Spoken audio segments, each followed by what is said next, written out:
Jasad MT, terduga teroris yang tertembak mati, Kamis pagi tadi di sebuah wilayah di Makassar dievakuasi polisi tim forensik ke Rumah Sakit Bayangkara.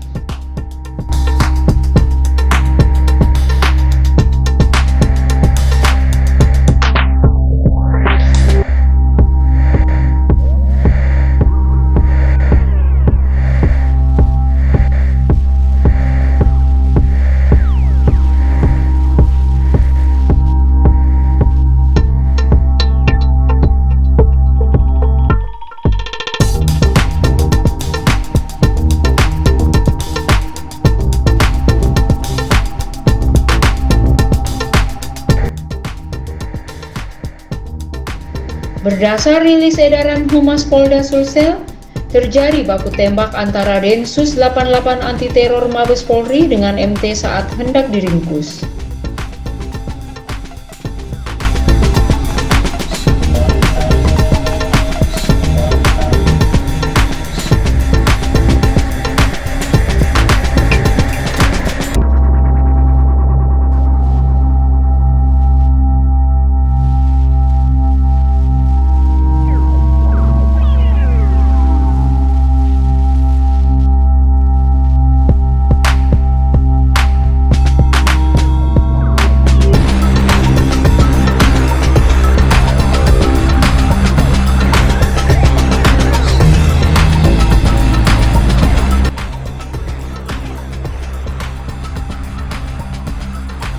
MT adalah orang terduga terlibat aktif pengeboman di depan pagar rumah ibadah Gereja Katedral Makassar.